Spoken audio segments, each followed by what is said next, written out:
Russia without love. The U.S. and Canada, and actually more than a dozen European Union states, now expelling scores of Russian diplomats, intelligence officers, and other officials in a coordinated response to the poisoning in the UK of a former Russian spy and his daughter. The United States ejecting 60 Russians alone, while American officials are also ordering the closure of the Russian consulate in Seattle, which is really close to a lot of important U.S. naval facilities.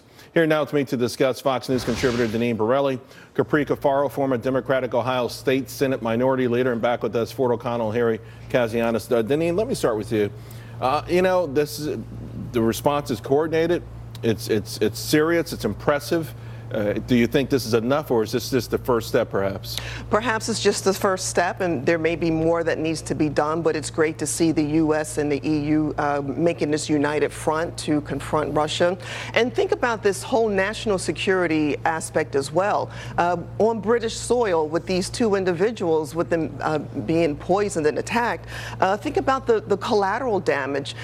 It was estimated that up to 130 people could have been exposed, and I think over 50 were hospitalized. So this is a national security issue around the world, in the EU, and especially in the United States, with these spies, right. These individuals being expelled, and they only have 7 days to get out of the country. Capri, Democrats have been sort of critical on President Trump, despite some serious actions that he's taken against Russia, whether it's Ukraine or others. But they want him to be vocal, even with today's announcements. Yeah, but when is he going to publicly denounce Vladimir Putin?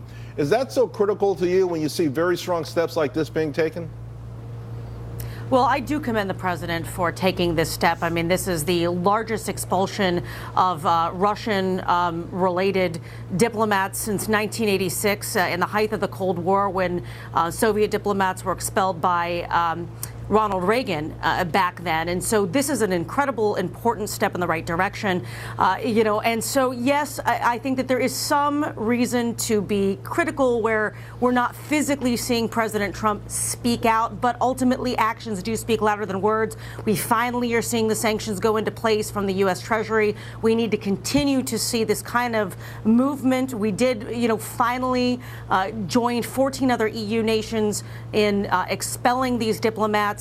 But the only one thing that I would say is that while this is obviously concerted and coordinated effort to respond to the actions about poisoning that Russian individual in the United Kingdom, the statement coming out of the White House did not mention the issues about the Russians going after our electrical grid, and I think that is incredibly critical. Right. So I'm encouraged, but I'm hoping this is the first step. But we shouldn't pile on. We need to move forward. Harry, listen, we know Vladimir Putin has been emboldened. He was especially emboldened in the 8 years prior to Donald Trump becoming president, and he's not going to change on a dime. In fact, he just took more power. But having said that, just how often or how much more do you think we're going to have to do to ultimately get his respect?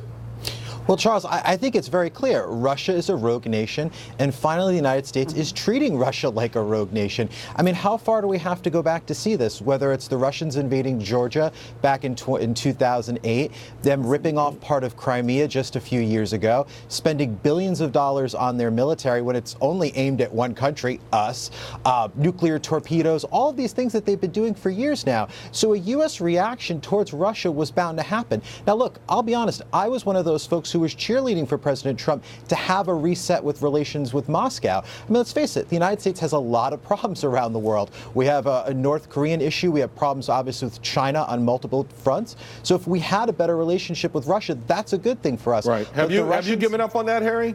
At this point, I have, to be honest with you, Charles. I just don't see any way of it happening. Right. Ford, what are your thoughts? I think this sends a strong message, but is it going to change Putin's aggressive behavior? Absolutely not. Look, I lived through the Cold War, and I've seen the movie Red Dawn one too many times. What I'm keeping my eye on is the April meeting with the Baltic states. Here's the deal with Putin. He sees himself a lot like Peter the Great. He wants to put back together the old Soviet empire. That means folding in the Baltic states. If Trump checks him there, believe it or not, my friend, that will be be actually Reagan-esque. You know, Deneen, to that point, Putin's on the course now to have the second longest run as leader of Russia. And obviously has grand ambitions and with respect to his place in history.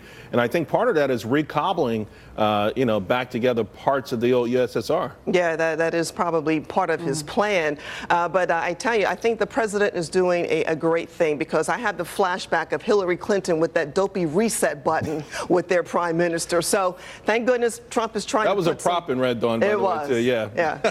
So, Capri, from here, what would you like to see? I think we need to continue to be more aggressive in regards to sanctions. I also think that we need to step up our relationship and our role continuously in NATO.